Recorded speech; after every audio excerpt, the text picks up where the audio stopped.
حضور اکرم صلی اللہ علیہ وآلہ وسلم عالم انسانیت کے وہ فرد اور فرید تھے جن کی کفالت اور تربیت کا ذمہ اللہ تعالیٰ نے خود اٹھا لیا۔ آپ کے والد کو آپ کی ولادت سے پہلے اٹھا لیا گیا تھا۔ آپ کی والدہ بھی آپ کے بچپن میں انتقال فرما گئی۔ آپ کے اپنے دادا عبد المطلب کی کفالت میں رہے، مگر حقیقت میں آپ صلی اللہ علیہ وآلہ وسلم اللہ کی کفالت میں تھے۔ آپ صلی اللہ علیہ وسلم کی آمد کی خبریں پہلے ہی سنا دی گئی تھی، جنہیں سن کر عبد المطلب کی نگاہ میں آپ کا وقار بہت بلند ہو گیا تھا۔ حضرت آمنہ کے علاوہ آپ کو کئی اناؤں نے دودھ پلایا، مثلا صوبیہ اسلمیہ، خولہ بنت منس، ام ایمن، حلیمہ سعدیہ، مگر یہ شرف حلیمہ سعدیہ کو حاصل ہوا کہ آپ نے ان کے ہاں رضاعت کے 2 سال گزارے۔ ان کی تفصیل کچھ یوں بیان کی جاتی ہے۔ اہل عرب میں عام رواج تھا کہ جب ان کے ہاں بچہ پیدا ہوتا تو وہ کسی اچھے قبیلے کی بہتر انا کو دودھ پلانے کے لیے تلاش کرتے تاکہ بچے کی نشو و نما، عادات و اطوار اچھے ہوں اور اس میں لسانی فساد اور شائستگی پیدا ہو۔ چنانچہ بچے کو حاصل کرنے کے لیے مکہ کے مضافات کی قبائل کی عورتیں مکہ معظمہ آتی تھی۔ جن سال آپ کی ولادت ہوئی، قبیلہ بنو سعد کی عورتیں ان کی خدمت کے لیے بچوں کو تلاش میں مکہ معظمہ آئی۔ سب کو بچے مل گئے مگر حلیمہ سعدیہ کو کوئی بچہ نہ ملا۔ حضور انور صلی اللہ علیہ وآلہ وسلم کو یتیم کا بچہ سمجھ کر سب نے چھوڑ دیا تھا کہ معقول معاوضے کی امید نہ تھی۔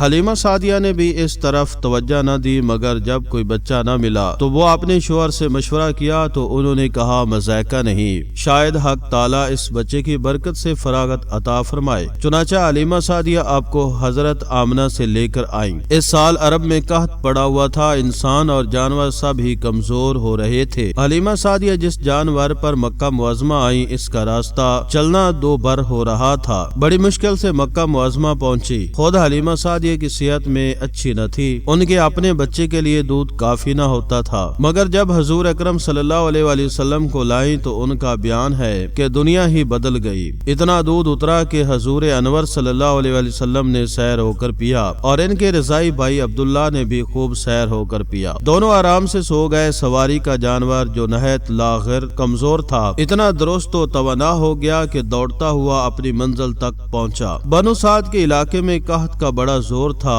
مویشی چراگاہوں سے خالی پیٹ آتے تھے اور دودھ کا ملنا مشکل ہو گیا تھا۔ جب سے حضور اکرم صلی اللہ علیہ وآلہ وسلم اس علاقے میں تشریف لائے، حلیمہ سعدیہ کے سارے مویشی چراگاہوں سے خوب سیر ہو کر واپس ہوتے اور دودھ وافر مقدار میں میسر آنے لگا۔ ان برکات کو دیکھ کر آپ سب حیران ہوتے تھے۔ حضور انور صلی اللہ علیہ وآلہ وسلم کی رضاعت کا معاہدہ 2 سال کا تھا۔ چنانچہ جب یہ مدت پوری ہو گئی تو حلیمہ سعدیہ نے دودھ چھڑوا دیا۔ آپ صلی اللہ علیہ وسلم اتنے تندرست اور توانا تھے کہ 2 سال سے زیادہ کے معلوم ہوتے تھے اور ہم عمر بچوں میں ممتاز نظر آتے تھے۔ حلیمہ سعدیہ آپ کو مکہ معظمہ واپس لے کر گئی، مگر دل ان کا یہی چاہ رہا تھا کہ ابھی کچھ دن اور حضور اکرم صلی اللہ علیہ وآلہ وسلم کے پاس رہے، کیونکہ آپ کی برکتیں وہ خود ملاحظہ کر چکی تھی۔ چنانچہ حضرت آمنہ سے دوبارہ ساتھ واپس لے آئی۔ عرب کے معمول کے مطابق آپ حلیمہ سعدیہ کے ہاں رہنے لگے۔ کبھی کبھی بچوں کے ساتھ بکریاں چرانے نکل جاتے۔ ایک روز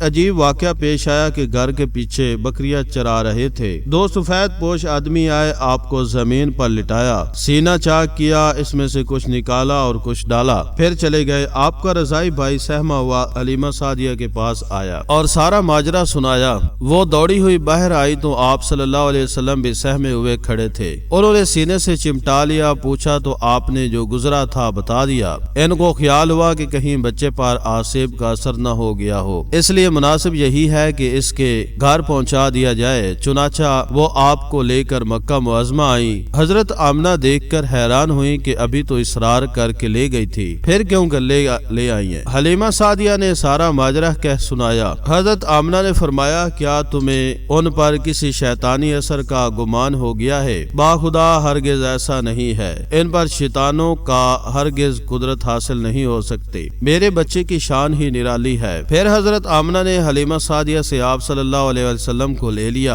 اور آپ صلی اللہ علیہ وسلم اپنی والدہ کے پاس رہنے لگے۔ حضرت آمنہ حضور اکرم صلی اللہ علیہ وسلم کو لے کر 575 ہجری میں رشتہ داروں سے ملنے اور اپنے شوہر کی قبر پر حاضر ہونے کے لیے مدینہ منورہ تشریف لے گئی۔ جب وہ آپ کو لے کر واپس آ رہی تھی تو راستے میں ابواب ابوا کے مقام پر آپ بیمار ہو گئی، وہی انتقال فرمایا اور وہیں آپ کی تدفین ہوئی۔ یہ مقام مکہ اور مدینہ کے درمیان واقع ہے۔ اس وقت حضور انور صلی اللہ علیہ وآلہ وسلم کی عمر تقریباً 6 سال تھی اور حضرت آمنہ کی عمر 30 سال تھی۔ زندگی کی ابتدائی منزل پر یہ صدمہ حضور اکرم صلی اللہ علیہ وآلہ وسلم کے لیے کتنا کربناک ہوگا، اس کا اندازہ وہی کر سکتا ہے جو اس منزل پر جدائی کے اس غم سے دوچار ہوا ہو۔ حدیث شریف میں آتا ہے کہ عروج اسلام کے زمانے میں حضور اکرم صلی اللہ علیہ وآلہ وسلم 1000 مسلح مجاہدین کے ہمراہ ابوا میں والدہ کی قبر کی زیارت کے لیے تشریف لے گئے۔ وہاں آپ صلی اللہ علیہ وآلہ وسلم آپ دیدہ ہو گئے اور دوسرے صحابہ اکرام بھی آپ کو دیکھ کر رو پڑے۔ اس سفر میں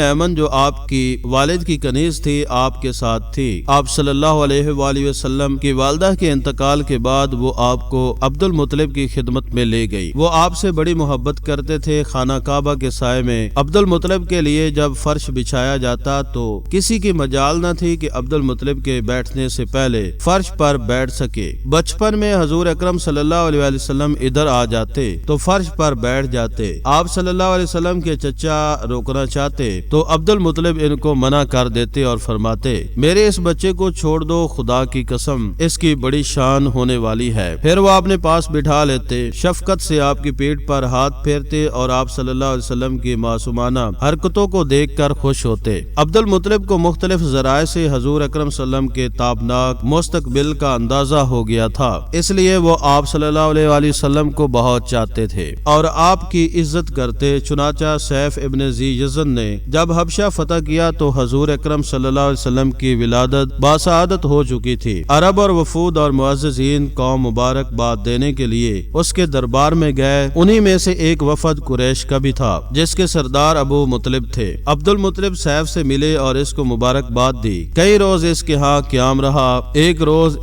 اس نے بلا کر راز دارانہ انداز میں کہا، میں اس مخفی علم اور پوشیدہ کتاب میں جسے ہم نے اپنے لیے مخصوص کر رکھا ہے وہ اپنے سوا کسی دوسروں سے پوشیدہ رکھا ہوا ہے، ایک عظیم و شان خبر اور بہت بڑی بلندی اور مرتبہ کا ظہور پاتا ہوں۔ پھر اس نے حضور اکرم صلی اللہ علیہ وآلہ وسلم کے ظہور کی ایک ایک کر کے ساری علامتیں اور نشانیاں بیان کی۔ سیف بن ذی یزن نے کہا، تہامہ میں ایک بچہ پیدا ہوگا، اس کے شانوں کے درمیان ابھرے ہوئے گوشت کی مہر ہوگی، اسے قیامت تک سارے عالم کی سرداری ہوگی۔ اس بچے کی ولادت کا یہی زمانہ ہے اور ممکن ہے وہ پیدا ہو چکا ہو۔ اس کے والدین وفات پائیں گے اور اس کے دادا اور چچا پرورش کریں گے۔ وہ روئے زمین کے بہترین علاقوں کو فتح کرے گا، لوگ اس کے اوان و انصار کی مثال دیا کریں گے۔ وہ عام ادیان کو باطل قرار دے گا، بتوں کو توڑ ڈالے گا، خدائے رحمان کی عبادت کرے گا اور اس کا قول محکم اور قطعی و فیصلہ کن ہوگا۔ وہ بلائیوں کا حکم دے گا اور خود بھی اس پر عمل کرے گا، برائیوں سے منع کرے گا اور خود بھی رکے گا۔ بعض نشانیاں اس وقت تک ظاہر ہو چکی تھی، اس لیے عبد المطلب کو یقین ہو گیا کہ وہ بچہ یہی ہے جس کا نام محمد صلی اللہ علیہ وآلہ وسلم ہے۔ سیف ابن ذی یزن کو جب یہ معلوم ہوا کہ وہ بچہ عبد المطلب کے گھرانے میں پیدا ہو چکا ہے تو اس نے ان کے وفد کی بڑی پذیرائی کی اور انعام و اکرام سے نوازا، خصوصاً عبد المطلب کو 10 گنا انعام سے نوازا۔